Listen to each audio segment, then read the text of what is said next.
Thank you. My year, every year, starts October 1st. This is the fiscal year of ARI, so right after OCON, the whole summer we're spending to plan, to budget, to strategize, to set the goals as high as we can, get excited, get the team excited about what we're going to do next year. And this is exactly what happened in 2023. On October 1st, 2023, I was so excited. We're about to start another amazing year at ARI. You know how passionate I am about my job. And then a week later, this happened.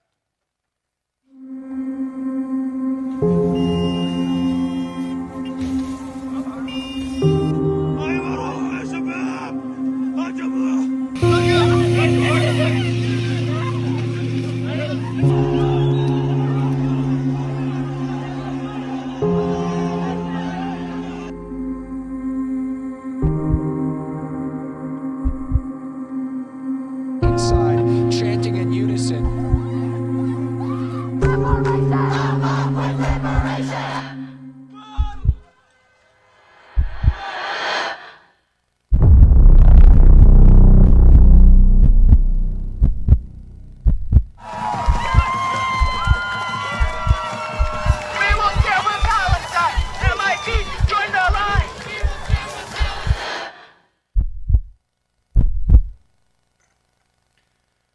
So with that, for about 3-4 days, I couldn't sleep, couldn't eat. I was thinking, what's going on? Am I fearful for my family in Israel? As you know, I'm Israeli. My daughter in the Israeli army, this is why I feel so sad, I feel so hopeless, fearful. And it took me several days to really try to understand what's going on. But the more I thought about it, it took me to when I was a soldier and seeing the deterioration of the Israeli culture through ideas. The way they taught me how to be a soldier and the way they teach soldiers how to be soldiers today and what their goal is. But that was not all of it. At one of my introspection sessions, it threw me back to a conversation with Yaron very early on. And he said something like, you know what's the hardest part? I'm getting emotional. The hardest part is to know that there is a solution and we have it. The hardest part is to wish that someone would listen. Because this is all preventable. This doesn't need to happen. If the world would have listened to what Ayn Rand had to say, what Leonard Peikoff had to say, across so many years, all the way from 79 and 80, when Ayn Rand talked about the hostage crisis in Iran, Leonard Peikoff talking about the war in Iraq. I want to play you a clip of Yaron in 2002 talking about the Israeli-Palestinian conflict and see how prophetic it is. And judge for yourself if we had to let this happen. There is no way, I believe, to erect fences. It would be nice, but it's impossible. If they are that committed as to fly airplanes into the World Trade Center, if they are that committed that they are willing to walk into malls and blow themselves up or blow themselves up in buses, they will find ways to get around a fence. Because once you identify that appeasement only leads to more evil, that appeasing evil leads to more evil, that any compromise with evil strengthens evil. Once you acknowledge, once you recognize that, then you know that every act of appeasement is going to, you don't know the exact form the terrorist attack will happen. But we appeasing Iran today will lead to some horrific thing in the future.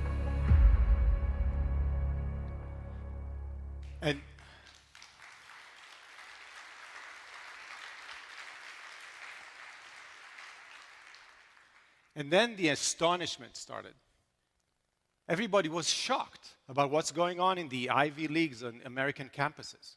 As if we haven't seen this for decades and decades. We haven't seen it coming. I remember conversations with rich people telling me, yeah, I'm thinking about maybe pulling my $100 million a year from all those, Harvards and Stanfords and MITs and University of Pennsylvania and so on. It's like I'm thinking of pulling out. I'm not sure if they're doing the right thing. Seriously. In the last 150 years, we've seen a continuous attack from philosophers and academics on Western ideas. And right now, you had to see this in order to realize that something's wrong. I was talking again to so many people who suddenly were awakened by what happened in October 7th to say, yeah, maybe we should pull out. And you saw some really rich people that I applauded, pulling out their monies and working really diligently to put down the university presidents. But I couldn't help thinking, are you blind? Can't you see what's going on? Listen to Ayn Rand talking about funding the universities in 1981. Millions and millions and millions of dollars are being donated to universities by big business enterprises every year. Some of the worst anti-business, anti-capitalism propaganda has been financed by businessmen. It is a moral crime to give money to support ideas with which you disagree. It means ideas which you consider wrong, false, and evil. It is a moral crime to give money to support your own destroyers. It is a moral crime to support your own destroyers, but that's what America has been doing for a long, long time. So I was, thinking to myself, what can be done? What are we missing? And I realized that we are right. We've done the right thing. We've realized what is the only thing, the heavy lifting that needs to be done in order to change all of this. And this is the announcement of the Ayn Rand Center. So back in 2021, way before October 7th, we said, higher education is effed. Don't save it, walk away and move on. So we're going to create an alternative, thinking about the future of how we're going to train a new generation of thinkers, of intellectuals, intellectual professionals like you and me, and other people called the professional intellectuals who dedicate their lives to change the culture.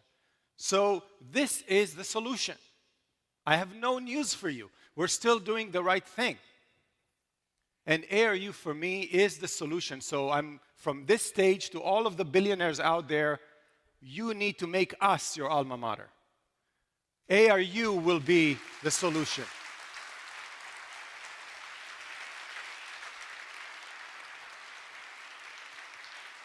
And I want to see the first $100 million check to ARU and see what we do with that kind of money. Let me ask you this. How many students do you think we have in ARU right now? Active students. Anyone? Okay. If you told me 2 years ago when we announced it, or 3 years ago, that it's going to be 214 students, and said, you're dreaming. We have they don't exist. So 214 students studying in ARU right now, and it's only growing. And the amount of courses, the breadth of courses we're offering and the amount of students we're getting, you see how many course hours we're getting every year. It's going exponentially up. But I have to say, I want to go back to how I felt after October 7th. I was trying to understand, okay, this is what you do on a political level. This is how we're going to change the world. But what's really going on? I saw a lot of Israeli friends of mine being really at a state of shock after October 7th. But a month, 2 later, they were talking in the same exact language, as if they're programmed. And it doesn't matter if reality hits them in the face, slaps them in the face several times, doesn't matter. All of them go back to their premises, to their worldviews, and nothing has changed. So I started thinking about and consulting with my colleagues about what is the anatomy of changing one's mind. What does one have to go through especially if you're not 16 or 17, in order to change the premises. There's a beautiful term in Hebrew, the eye of the mind. Not just change the mind, but change your thinking procedures, the way you integrate the world, completely differently. How does one take the way you integrate the world from one perspective to another? What needs to happen? I know that my process was pretty violent, so I got really interested and I did some research. And by the way, some disclaimers, this presentation is going to have some AI-generated images and some spoilers, because if you haven't read Atlas Shrugged, you deserve it. So I want to take on a journey of understanding what it means to change a mind, this character, Hank Rearden, with me. Because when we meet Hank Rearden, he has a worldview. And when throughout the whole book, he goes into a whole transition of understanding and changing his premises. So, and by the way, I want to thank Greg for writing this amazing article called Discovering Atlantis in Robert Mayhew's essays on Ayn Rand's Atlas Shrugged. By the way, if you haven't read those essays on Ayn Rand's novels, please do. You will rediscover those novels with those essays. Amazing work by Robert Mayhew doing those collections. I want to propose a model that when I reflect on what that model is and what we do in ARU, I saw this amazing correlation of the fact that we are changing minds. We're in the business of changing minds. So here are the 4 steps that I thought about. 1, you have to be exposed to new ideas. Secondly, you go through an integration process. Thirdly, once you're convinced that those ideas are better than your own, you start applying them, and then you get the reward. So I started working on this model, really getting excited, and had Tom Bowden work with me on this. And he said something in one of our discussions that I found really insightful. He said, yes, but there's a precondition, and that is having an active mind. And that hit me as so true. I mean, you can talk to 99.9% of the people out there, 99% of the people out there, they won't change their mind. But if you see an active mind, you see someone thinking and being curious and understanding that they have contradictions in their thinking, and they're curious and they're open, you know that you have a potential.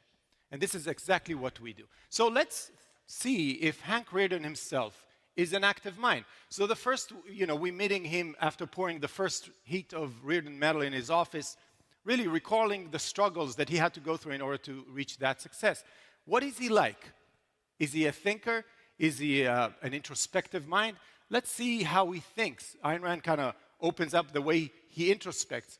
He's thinking, these were the things that had come to white heat, had melted and fused within him, and their alloy was a strange, quiet feeling that made him smile at the countryside in the darkness. And here's the revealing part. And wonder why happiness could hurt. So he's consciously aware of the fact that there's a contradiction.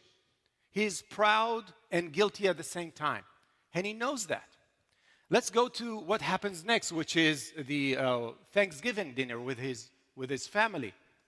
And he gives Lillian the bracelet, and she asks him something like, is this valuable as a piece of railroad rails? And she mocks him, and he feels dead inside. And then he thinks, look at how he thinks. It's like, why had she married him, he thought, and so on. And then at the bottom, what did she want from him, he thought. What was she after? In the universe as he knew it, there was no answer. So here's an active mind, understanding that there are conflicts, but in the realm of his knowledge, there are no answers. Would you say he's a ready mind to meet Dagny, to meet Francisco? Yeah. We see an introspective mind being aware, not having the solutions, not having the answers, but he's ready. And I will talk later about what we do in ARU, but I want to tell you that I'm so proud in the fact that we are getting smarter and smarter and more focused in not reaching millions. I can give you graphs of like, we're distributing 500,000 books. Where are they going? We are getting better and smarter and more effective in finding the active minds, and we're probing and we're targeting and we're challenging them with the way we reach out and put hooks in the social media and advertising to see if they are active minds, because I don't need the 99%. This is a fight for a high-quality, active-minded minority. We will change the world. There's 0.01. The people in this room represent the 0.001 that will change the world. So let's move on to the first step, getting exposed to new ideas. I know that I was not exposed, but run over by a book called Atlas Shrugged, and I remember I said that on stage. I was pacing in my bedroom, throwing the book on the bed, saying, "It cannot be. I cannot be that wrong." But a curious mind cannot resist. So let's see how conflicted Hank Reardon is in the beginning and how he gets exposed to a new perspective. So you remember the first scene after they're running the first run of the John Galt line. And what did they do, Reardon and Dagny? They made love the night before in Wyatt's house. And in the next morning, they have a discussion. So Reardon is looking at Dagny and says, and this is what he thinks about sex, and we're seeing the mind-body dichotomy that he does not even aware that he has this problem. So look at what he's saying. He's saying, "I've given into a desire which I despise. It is a desire that had reduced my mind, my will, my being, my power to exist into an abject dependence upon you. Not even upon the Dagny Taggart whom I admired, but upon your body, your hands, your mouth, and a few seconds of convulsion of your muscles. It's a depravity, and I accept it as such."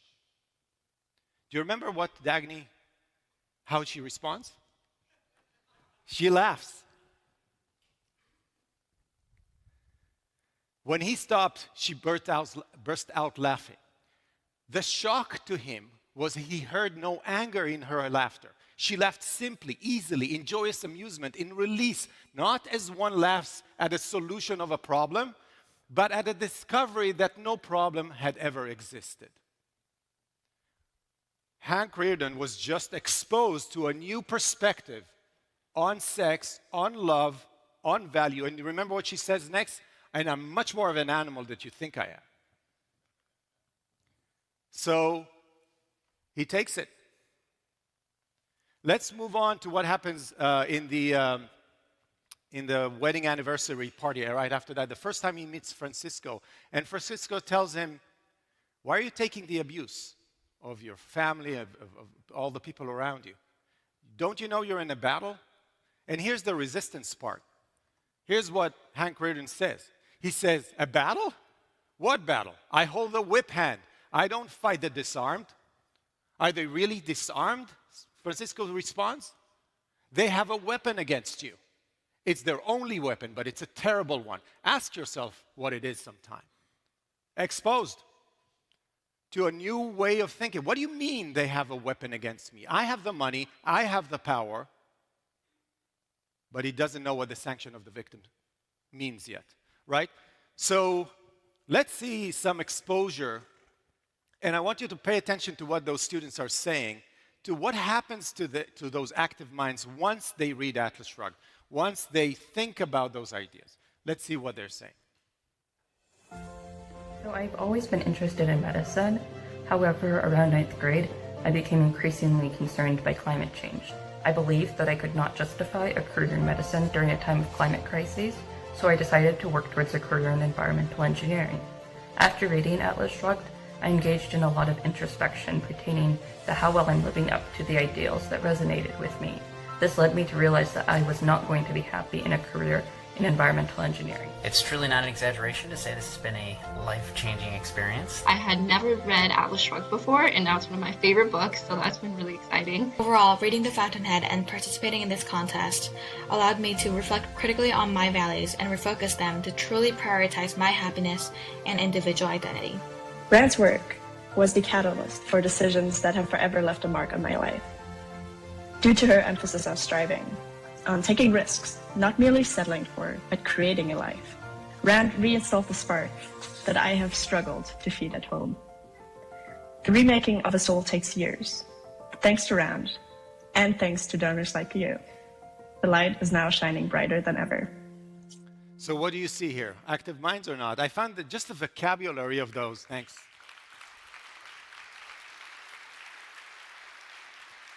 The way they think, the way they speak, you can see you're talking to the best of the best. Those are active minds asking the right questions, and now they have a new perspective to run on. So as you know, we have the most amazing distribution network of books into high school, into middle schools, and that continues to thrive. But I'm very proud in the new generation of book distribution, and you can see the graph going. By the way, every dot on the map is a book order, and you can see as the time goes by how the world lights up. Those are students who are asking us for a book. Those are students who are giving us their email, asking and writing a short paragraph about why they want to read the book. Those are students who are asking for the second and the third book, going from the fiction to the nonfiction. And you can see how the world lights up. Yeah, I know Tajikistan there is really surprising. Nigeria is really surprising. Maybe the United States, it's not so surprising. But this is how we light up the world. And we're at 70,000, and I think this program will actually go to hundreds of thousands because smart kids will never stop asking the right questions. So we have more than almost quadrupled the pace of books that, this is last year, the -1, and this is this year. So you can see we're continuing to find the right minds and have them ask us for a book. And the demand is so high, and the correlation between asking for the book and the essay contest, we, in a way, repurposed the essay contest to be driving more students to come for the money, stay for the ideas. So we're going from 3 essay contests a year to 7. So this is working really well. And we are good at finding the right minds. We're good at exposing them with the best ammunition we have, which is Rand's novels and nonfiction. And by the way, we've created a whole layer of welcoming those young minds in a way where if they have questions, they can join a weekly seminar on Zoom called Discussing Ayn Rand. Come with any question. Think about an OCON happening every week when usually Aaron Smith fields all of their questions, all of their disagreements, and so on. So we're getting better and better at attracting those young people. Now let's go to the second stage. When you go from a first exposure to the ideas and some resistance, like, no, this is not how everybody thinks. But you carry it in your mind and you're saying, wait, maybe that explains everything that I'm seeing. So again, let's go back to Reardon and seeing how he starts to understand what's going on, armed with a new perspective that both Dagny and D'Anconia is giving them. So here he is in the Steel Unification Board, and of course, he asks, how do you expect me to produce after I go bankrupt? And the response is, you won't go bankrupt. You always produce, says Dr. Ferris indifferently, as he would have said to any other man. You'll always be a bomb. You can't help it. It's in your blood. And what happens next? Something happens. And I think the tumbler analogy that Ayn Rand uses here is just genius. Reardon sat up. It was as if he had been struggling to find the secret combination of a lock and felt as those words, a faint click within, as of a first tumbler falling into place. And then there's a second one. I want to jump to the third one. Here he is talking to Jim Taggart, and he's saying to Taggart, there's no way to make the irrational work. There was no answer. Oh, you'll do something, cried James Taggart. And then here it is. Here's the moment when the third tumbler falls into place. Then, even though it was only a sentence he had heard all his life, he felt a deafening crash within him, as of a steel door dropping open at the touch of the final tumbler, the one small number completing the sum and releasing the intricate lock, the answer uniting all the pieces, the questions and the unresolved wounds of his life. He's getting it. It's like, I see it now. Francisco is right. I see how I'm giving sanction to those people.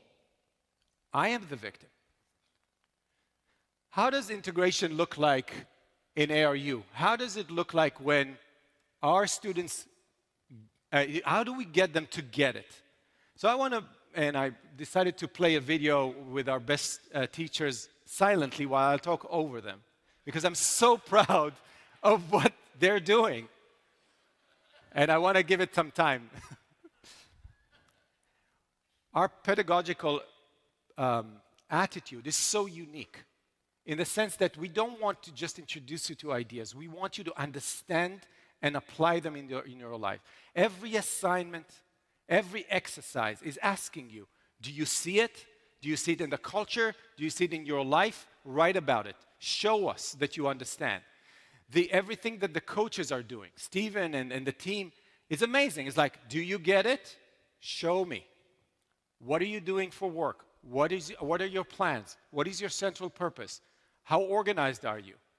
We don't want rationalists in our movement. We want people who get it and use it to do things. The whole premise of Philosophy, Work, and Business, which is a course that Don Watkins and I and Onkar kind of built together, is the whole idea of like, show us how you're taking the powerful ideas of objectivism and implementing it in the realm of your central purpose. I am so proud of the quality of the Ayn Rand Institute. And talk to the students and just ask them what kind of education they're getting. Okay, let's move quickly to the third step, which is seeing people apply the ideas, not just integrate and understand them, but apply them. And here we see Reardon in the same board saying, I refuse to accept as guilt the fact that I'm able to do it better than most people. I refuse to apologize for my ability. I refuse to apologize for my success. I refuse to apologize for my money. And if this is evil, make the most of it. I'm not giving you my sanction anymore.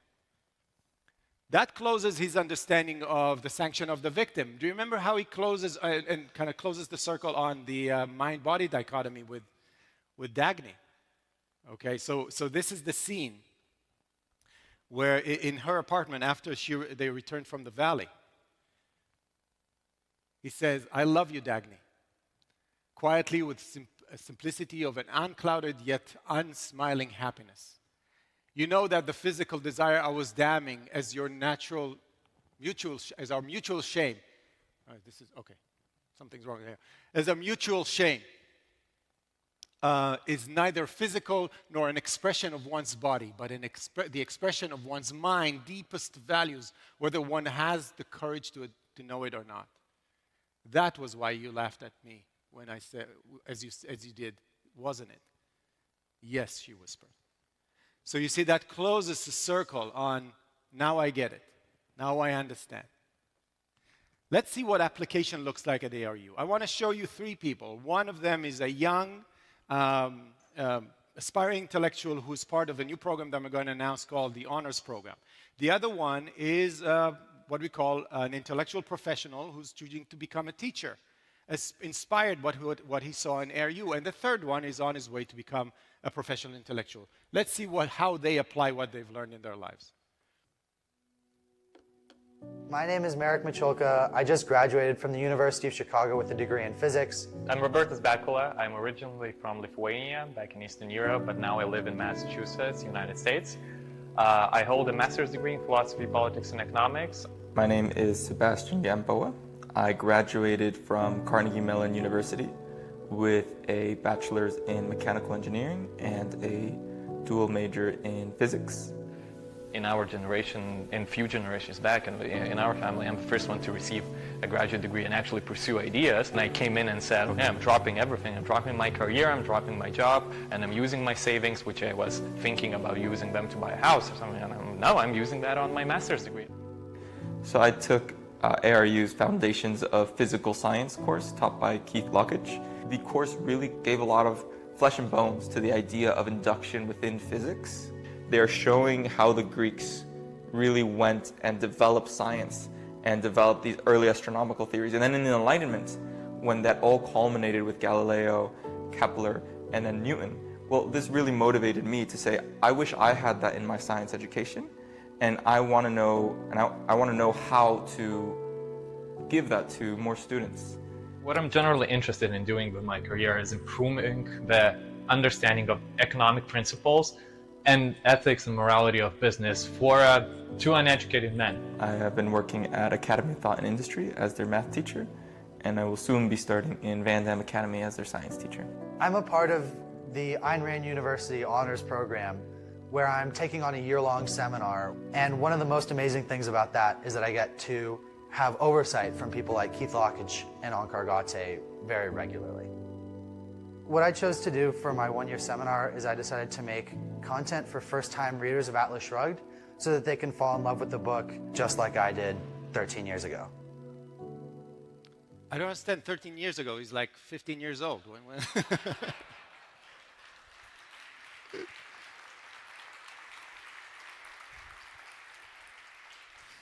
Let's talk about the cashing in. Let's talk about the reward of integrating better ideas, better premises into your life and seeing it and understanding the world and changing the way you make decisions. Let's see Reardon after he's attacked in his own factory by the thugs, right? He's back in his office, wounded and recovering, and we read this. He felt a peculiar cleanness. It was made of pride and of love of this earth which was his, not theirs. It was the final certainty that his life was his to be lived with no bondage to evil, and that the bondage had never been necessary. It was the radiant serenity of knowing that he was free of fear, of pain, of guilt. What a relief, right? What are the rewards that we're getting? How are we being compensated for all the investments we make? Well, I want to announce that we're going to have the largest graduating class ever this Tuesday. So everyone in this, if you're in the room, please stand up. The graduating class of 2024. Stand up. Look at them.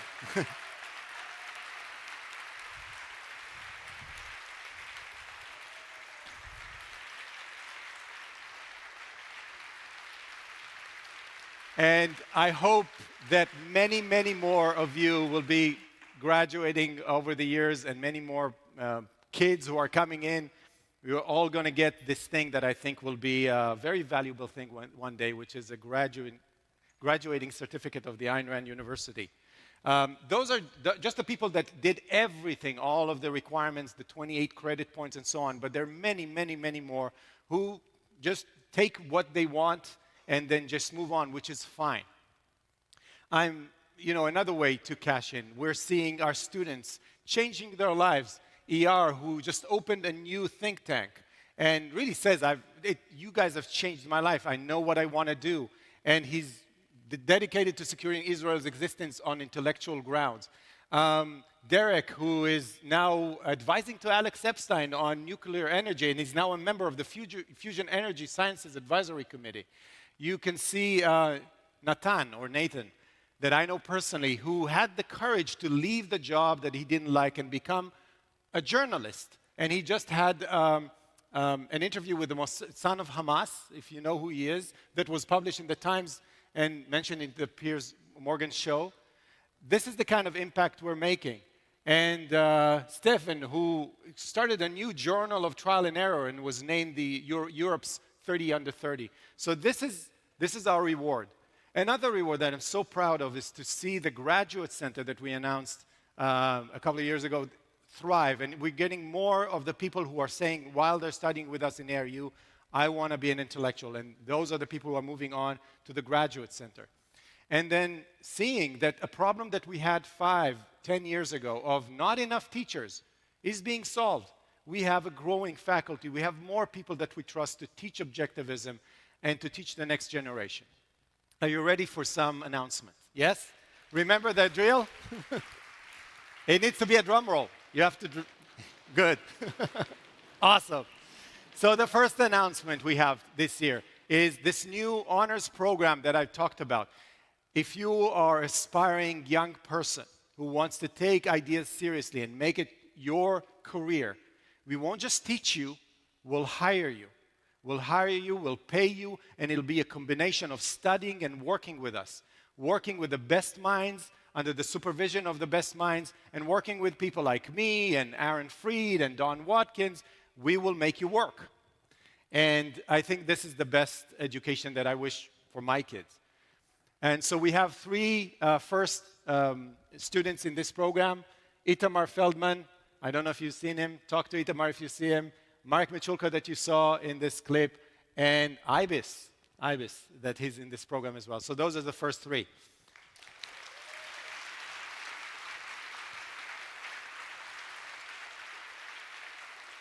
This is where our next Yaron will come from. This is where our next Onkar and Greg and Taro will come from. This is how you find and train and set those students in the right path. Next one. We've talked to a lot of students, and a lot of them have told us, ARU is amazing. I want to take part, but I don't have time.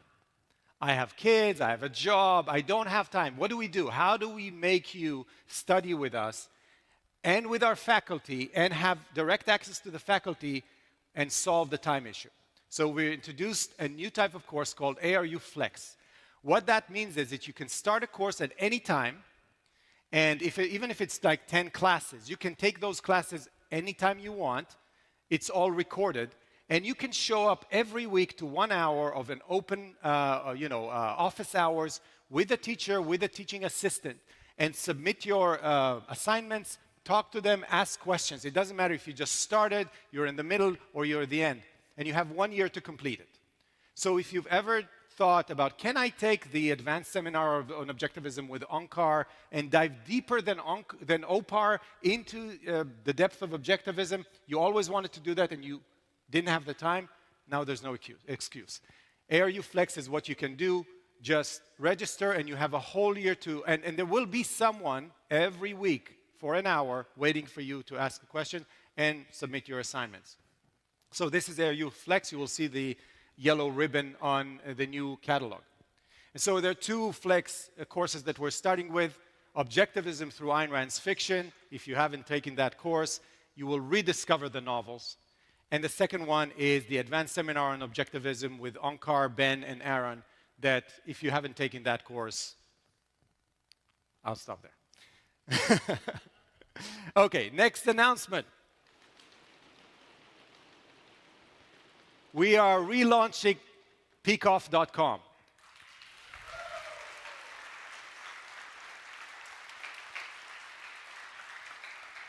We have rebuilt the whole website honoring the founder of the Ayn Rand Institute, Dr. Leonard Peikoff. He was delighted to review all of it. It'll be launching next month. It will have everything Leonard Peikoff, the story of his life, the books, the courses, the lectures, the podcasts, the radio shows that people are like, well, how do I get the radio shows? And all of his media appearances all in one resource called peakoff.com.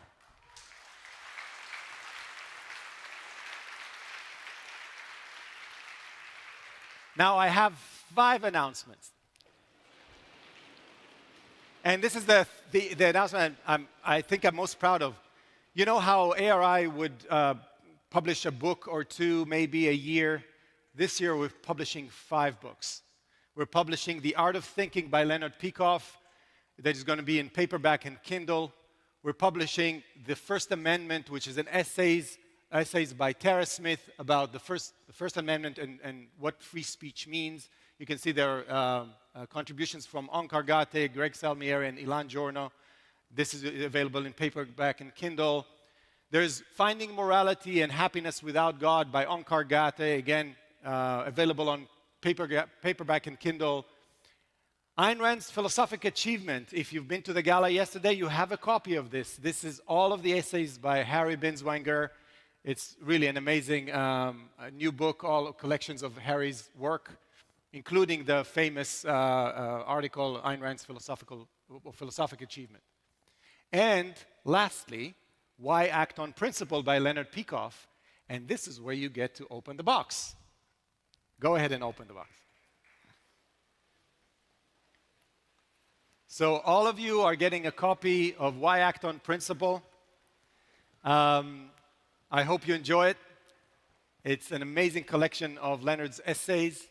And another thing you can see there is an expanded catalog of courses for next year. So please review the catalog of courses and decide which one you want to take.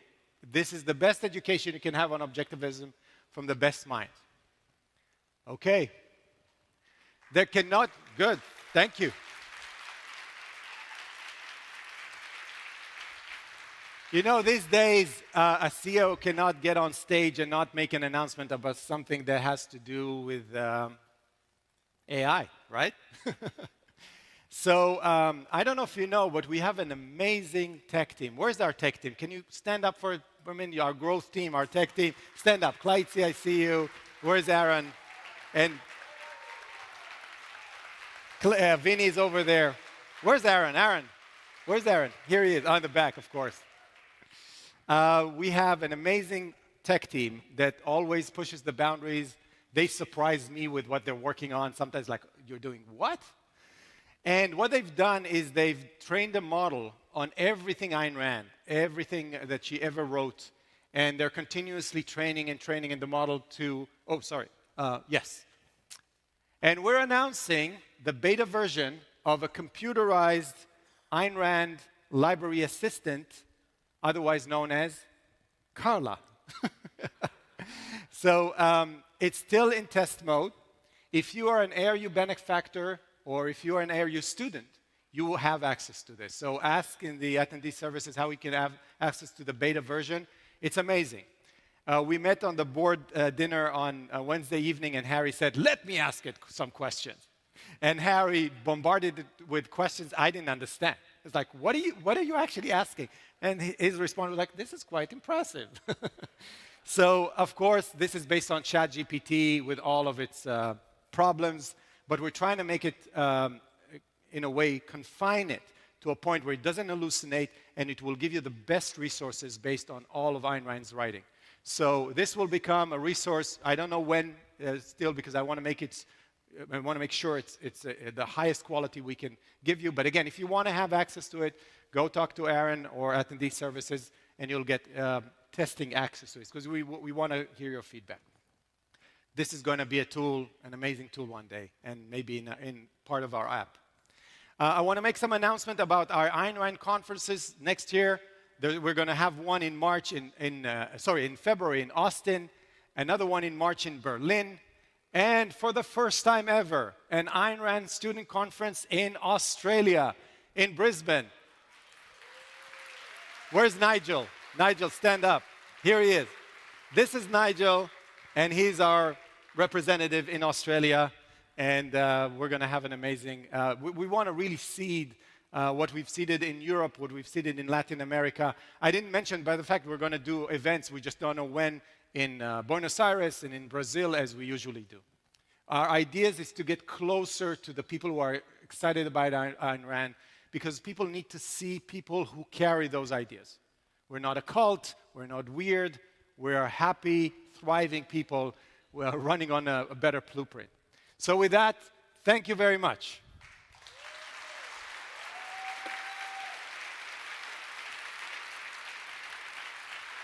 Wait, don't stand up.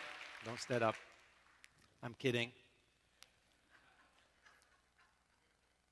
There's one more thing.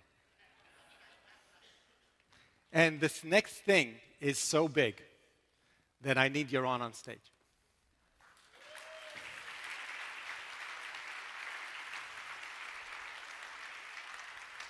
I've always wanted to be part of a one more thing, Steve Jobs kind of thing. Right? Do you want to hold an iPhone? Or? I've got it. There we go. So, you know, sometimes we have big, hairy, audacious goals, kind of that are ridiculous, and we think, I don't know if this will ever happen. Never give up. Throughout the centuries, men took first steps down new roads armed with nothing but their own vision. Every great new thought was opposed. Every great new invention was denounced. They fought, they suffered, and they paid, but they won. Introducing the future home of the Ayn Rand Center. Minutes away from the University of Texas at Austin, this state-of-the-art architectural marvel is a testament to the legacy of Ayn Rand and her impact on the world. Step inside and immerse yourself in an environment where Rand's life and philosophy unfold through exhibits and interactive experiences.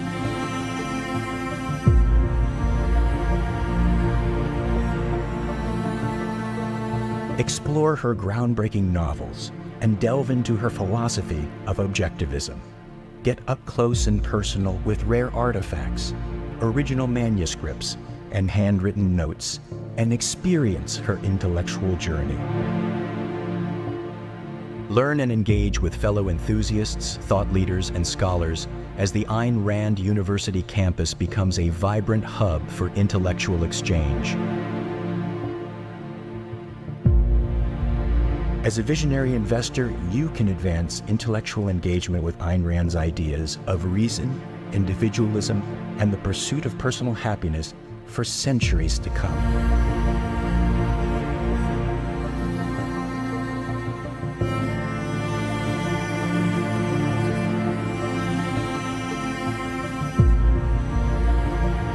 Become an architect of the future and help us build the Ayn Rand Center today.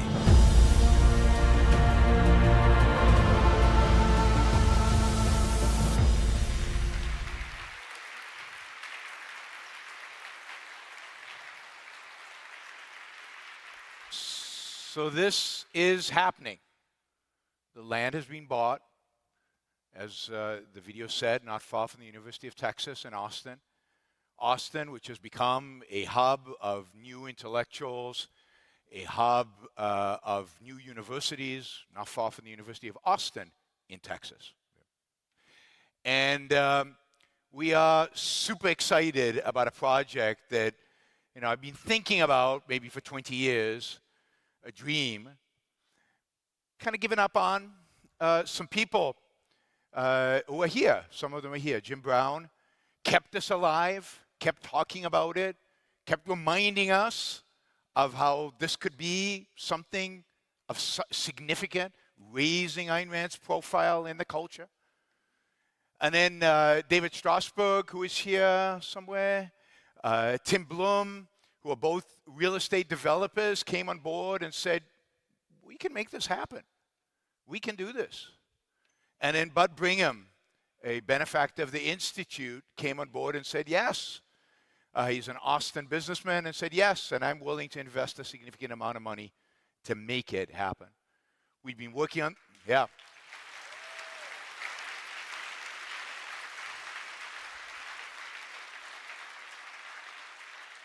So we've been working on this diligently for now over a year. We found an architect we really like. These are preliminary drawings of what it would look like.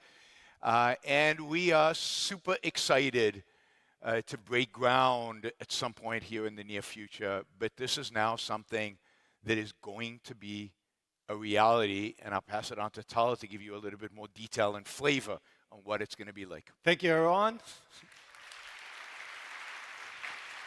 Yeah, I want to give you some more context and more information. I will start with the fact that there's one person in this room. His name is Bin Dang. Bin, you're here? Where are you? Is he here? Here he is. And I want to just share that this got some traction and we got better and better. And then we were on Zoom for about 2 hours and Bin asked all the right questions.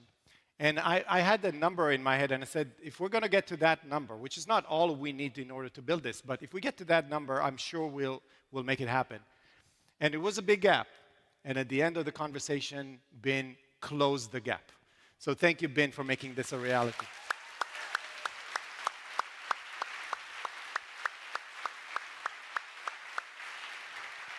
I want to mention two more people that really got us to where we are, on top of the people that Yaron mentioned. Mr. Gary Brinson. I'll just give you an idea of how inspiring my job is. I met Gary and Suzanne Brinson in Chicago, and this is a person who made a fortune in investments. He's really a pioneer of investment. And he got interested, but really never read more than the fiction. And one day he calls me up and said, would you come to my my reading group of Atlas Shrugged. I said, of course. So here I come to Palm Springs, California, and I'm thinking I'm going to meet like 5 people, and there's 150 people waiting for me in this amazing facility. And when I called Gary, he said, we will do, I won't disclose the amount, but millions and millions of dollars. So thank you, Gary Brinson, if you're hearing this. And another person that a lot of you know, Mr. Zol Sendes, I want to thank you so much for contributing a significant amount to making that happen. Thank you, Zol. So what is this center? This center is going to have what I call 5 pillars. So it's going to be the first, a museum and archives of Ayn Rand. It's going to have an amazing interactive visitor center where if you walk in, you will know who Ayn Rand was and you will be immersed in her work and her ideas. That is the kind of the first pillar of this place. The second thing, it will be the campus of the Ayn Rand University. It will be the place where we will bring in to what I call a blended learning experience, both virtual, but also we'll bring the students in for workshops and seminars that require them to engage with our faculty. So hopefully that's the birthplace of a new university that will change the world one day.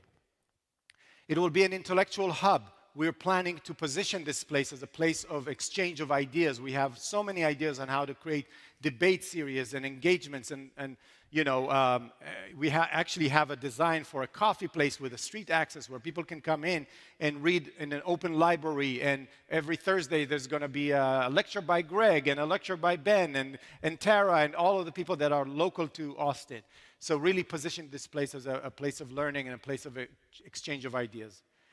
We're going to move the ARI headquarters from California to Austin, Texas. Sorry, California, we're leaving you behind. And the most important thing, and I hope you got inspired by the design of this book that emits light into the world. It's going to be hovering over a reflective pool, and it's going to be really a symbol to the world. This is Ayn Rand. She is a genius. She is an intellectual, I think the most amazing philosopher who ever lived, I think. Maybe her and Aristotle, of course, you can argue. But this is a symbol. We're here. We're serious. We're a serious movement. And I want to just give you some more ideas. We're announcing the Founders Circle. If anyone is interested in being part of this, being recognized, we're going to have a lot of very inspiring ways of recognizing the people who will be founders of this place. If you're interested in any level, and I know you don't have to write us $1 million check, you can write us a much smaller check. But if you want to be part of this, if you want to have your name somewhere here, please let us know, let us, our development team know. And I want to say something special for all of you who are part of the Atlantis Legacy program, the people who bequeath us with their estates. There will be a special recognition of everyone who is that committed to Rand's ideas. Thank you.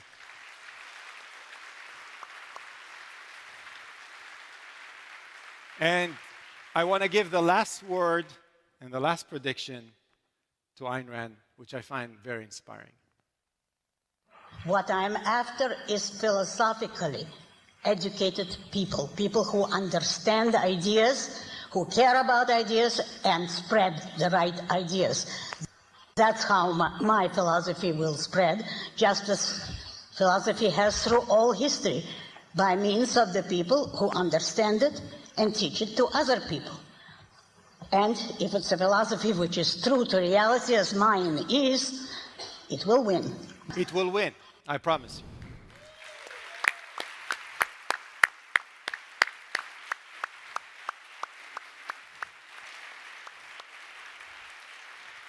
Thank you so much, and we have time? We have time for questions. So if you have questions for me, please. Can't hear you? Okay. Can you hear me now? Yes, Yeah. yes. Thanks, that was great. Will you make this talk available relatively soon so we can exchange it with people that are Let not me shock here? you. It's already on YouTube. Thank you. But I will expand on this. This talk, especially the beginning of this talk, is designed for a lot of people that I recently met post-October 7th that I didn't know existed. People who gave tens, if not hundreds of millions of dollars to universities. We did a very smart move of sending them letters of appreciation, but also telling them, is that surprising? And some of them responded. I went to 2 trips in New York specifically, met some new people. Some of them gave us big checks that I didn't expect as just a token of appreciation. But the first part is for them. Rethink your investment strategy. Rethink your alma mater. Think about what are you trying to achieve with your money. Think about what you're trying to create, which is a change in the world. Leave those universities behind. They're corrupted to the bone. And think about which universities and higher education platforms you want to invest in to the future. And one of the financiers told me something very funny. He said, you know what? I'm investing in you because you're my long-term hedge. So that's good. Will you post the link, the URL? Yes. It'll be on our channel. I think you just solidified my my idea of going to Austin, Texas.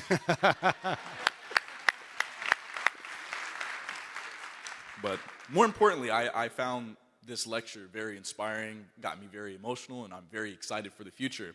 But the one question that I do have is, when we look at history, we know that cultural change has been done through a very small but loud minority. Right. Taking the abolitionists for the examples who would engage in writing, lecturing, orations, litigation, and whatnot. And so I agree with you. The universities, as Florida State University, but I agree with you. The universities are corrupt. And so the question is, how are we going to transition to more so of this new age of influence, more so online and Twitter and writing and YouTubing and, platforms like that? This is a great question. By the way, it's an opportunity for me to clarify some things that we're discussing on the board of ARI. When we talk about business focus, we mean mainly all the things we're not going to do. And this is the hardest thing to understand about focus. It's all the things you decide not to do because you're focusing on one aspect. ARU right now is not a platform for changing the world. It's a platform to generate the people who will change the world. So New Ideal is a place for us to write what we think and so on and so forth. But don't expect us to be the next, Jordan Peterson or Sam Harris or Ben Shapiro, right? We want to create them. We want to enable them. We want to have hundreds and hundreds of objectivist intellectuals go out there and do what they think they want to do in order to change the world. Some will go into academia. Some will become independent intellectuals. Some will spin off new think tanks. And we're in discussion right now about how do we help the people who are graduating and aspire to become intellectuals do what they need to do.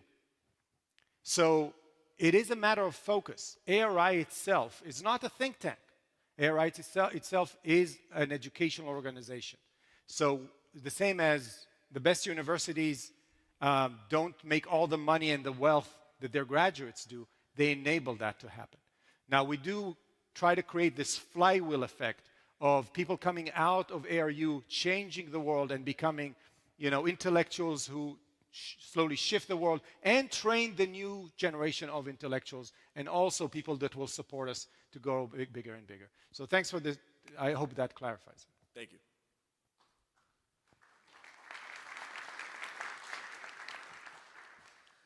Will ARU students involved in the full program be able to take flex courses for credit? Yes. So you can take, you can take some of the courses in flex mode. Yes. So you'll see we will actually over time we will have 3 types. There's going to be a live course with a red ribbon that says I'm taking it every week live and I'm participating. You'll be part of the live Q&A. That's one way of taking a course. The second one is flex.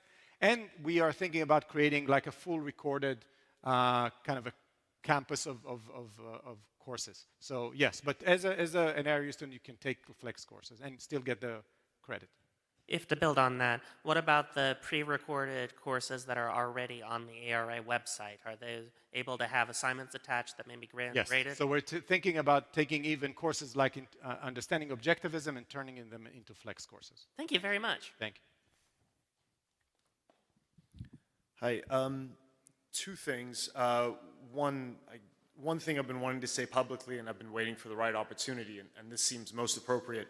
You want a drum roll, or? No. Just that I'm a scholarship recipient, and so I'm here for free. And I just wanted to publicly thank everyone that made that possible, because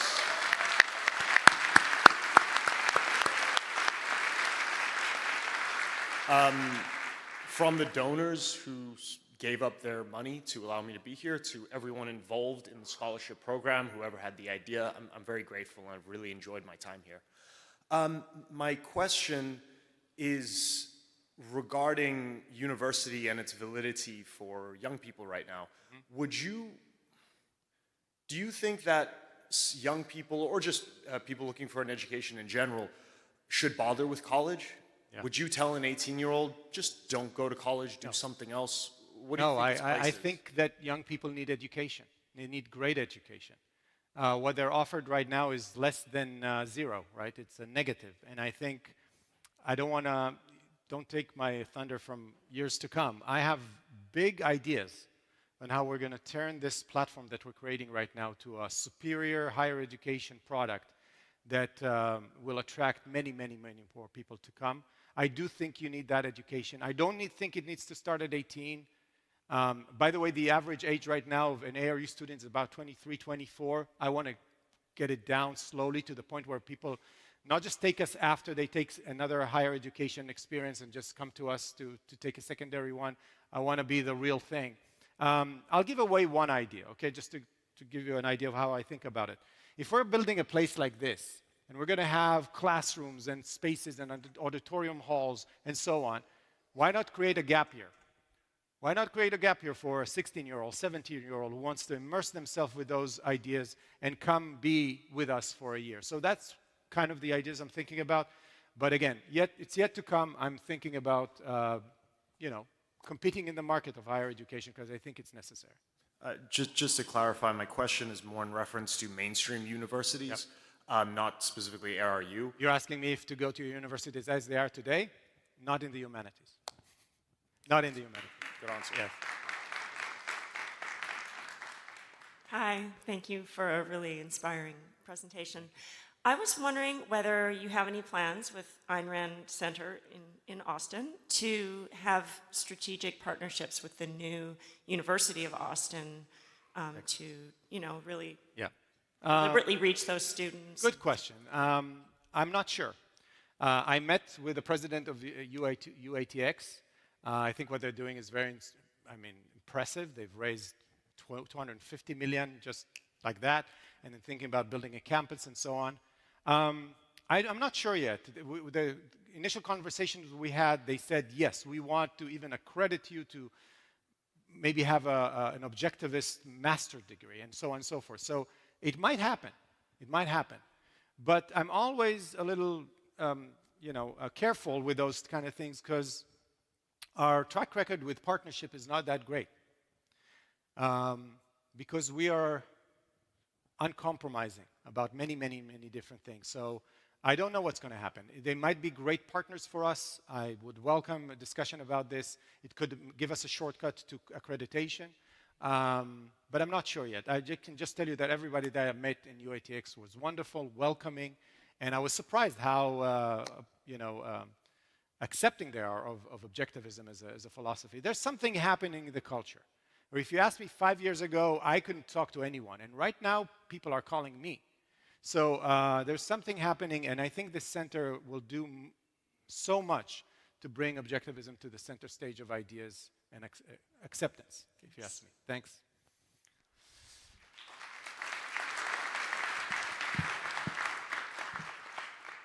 It's not a question, but maybe you'll appreciate it. Something clicked for me as you were describing the click, the final click. I'm very lucky to be a second-generation objectivist, as you know, and I'm trying not to. But my father was a legacy donor, and it's seemed really kind of very esoteric, what he did.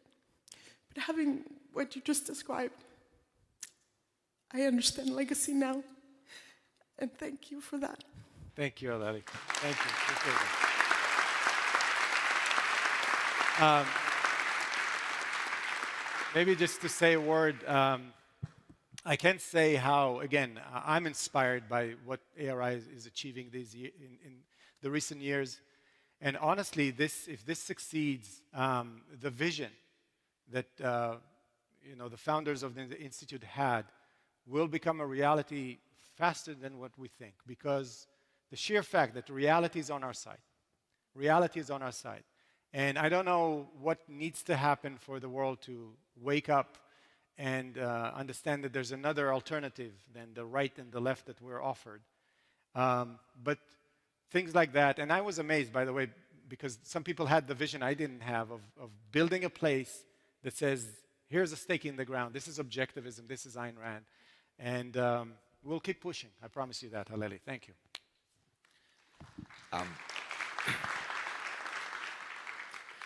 I like your shirt. Where do you get one of those? I saw the advanced seminar course in the catalog. Beyond that, do you have any updates on the GC program that you announced last year? Yeah, well, we gave a whole overview of our plans for the Graduate Center and how we're going to expand it. Keith gave a long discussion, a long lecture to the board on Thursday. And I would say something about the Graduate Center. If you think about why we're doing all of this, honestly, is to, of course, educate as many people as possible. But the people who raise their hand in the process of being in ARU and say, I want to do this for a living, those are the most valuable students. And the amount of investment that we are currently putting into every student of the Graduate Center is unbelievable. Onkar's time and Harry's time and Yaron's time as mentors, Tara, everyone, we're flying people to Austin to be mentored by people. We're personalizing intellectual development plans and trying to build a vision for each one of them of what do they want to become. What kind of intellectual do you want to be? Do you want to be a teacher? People who love to teach. Do you want to be a professional, like an independent intellectual, like Yaron, like Alex? Do you want to go into academia? Do you want to write academic books? So every one of those graduate students has a vision or a developing vision into what they want to do as a career, and we're going to be a platform for that, including investing, and that's what we're going to do next, investing in and helping them in the beginning of their careers, no matter what it's going to be. Thank you. Thanks. Hi. This is a follow-up question to what the other gentleman asked about schooling. I'm a physics student and an entry-level engineer because I wanted to apply objectivist epistemology to real-life experience. Earlier you said you wouldn't recommend going to university at all. No, I didn't say that. I'm just speaking from my own experience. I mean, I tried to find a humanities program for my daughter, who's now a senior. And I'll just tell a quick story so you understand where I'm coming from. So she said she has the grades to go anywhere. So I said, let's just take the philosophers, because she wants to go into philosophy. The philosophers in Harvard, the philosophers in UPenn, and all those big. And I want you to just watch one video on YouTube of one of those philosophers and tell me if you want to study with them. And she was horrified. And honestly, I'll just say a good word for Brad Thompson, who's doing great work in Clemson. She's now going to Clemson University to study with Brad Thompson. So, and I think what Brad is doing is, but if you ask me if there's any other, yeah, there's some great schools, but they're religious, right? So there's always a compromise. And I was asking myself, why compromise? Why isn't there like a rational, atheist, whatever you want to call it, objectivist-inspired humanities school? And in a way, that's my vision for what ARU can become. I hope I didn't mischaracterize what you said. No, just clarifying. My question more specifically was, for STEM education, I was inspired, typical objectivist, inspired by David Harriman's talks on epistemological corruptions in physics and stuff like that. And then you see what's going on in MIT or UCLA, which are top contending schools that I'd like to go to, but it's a question of sanctions. So just for clarification, would you recommend in general STEM education, even given those troubles? I think there's still many amazing schools and amazing professors in STEM. I'm not a product of the American high school system. I'm a product of the Israeli one in STEM. I'm an engineer. And yeah, you see the corruption, but it's much harder. You know, there's a beautiful term in Hebrew where you can either go to what is called the science of matter, and the humanities in Hebrew is called Madai Ruach, which means the sciences of the spirit. And I think what happened was completely corrupt the science of the spirit, because it's not a science anymore. I remember going to a philosophy class, and the professor was asking a question, and two students gave complete opposite answers, and he said, "You're right, and you're right," and I walked out.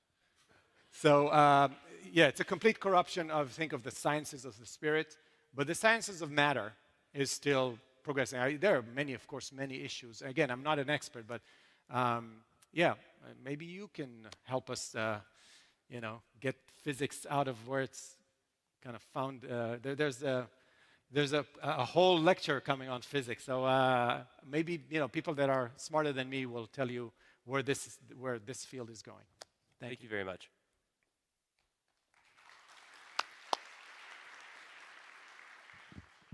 Hi, Tal. This was amazing. I felt like this. I visited Thomas Edison's idea factory in Objectivism, and you're at the helm. Wow. So I want to commend you. You had so many drum rolls.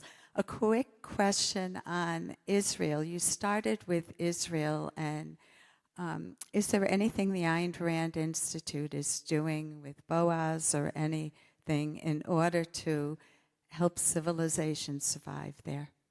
Well, first, we don't have to do much in Israel because Israelis are coming our way, and they're more and better than ever. So kudos to Boaz for everything he's doing in Israel.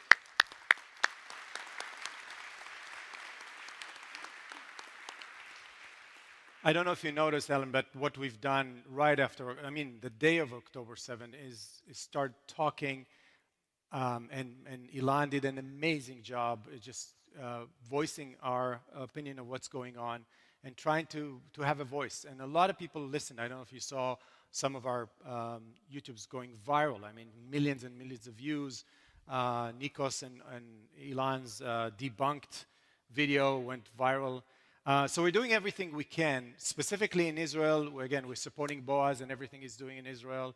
I have a plan that maybe one day we'll have enough Israeli students to have a student conference in Tel Aviv, but we still have to fly them to Europe right now. Yeah, Israel is an amazing place. It's the forefront of the fight over Western civilization. I hope many Americans understand that if Israel falls, America is next. And yeah, so other than doing everything we can to support Israel morally, I'm personally going to next month to Israel, and I'm giving 10, 15 talks in podcasts and media outlets. We're trying to do everything we can. Thank you.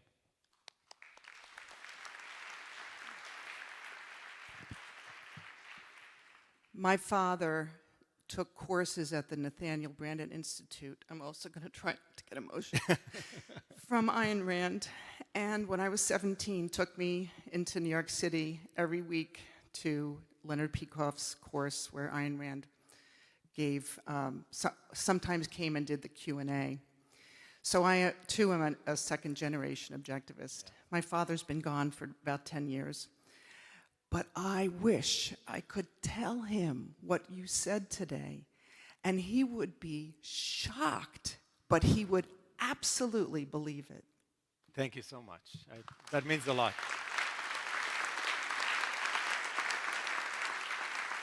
And maybe the last thing I would say, I really want to thank everyone who's making this possible. ARI is bigger than ever. I'm amazed by the level of commitment that people have. To all of you younger people, remember the trader principle. If we enrich your life, if we give you value, think about how you can trade with us and help us. We are still constrained with resources. We could be doing much more, and we'll make every dollar work. So thank you so much for your commitment. Thank you so much for your support. See you next year.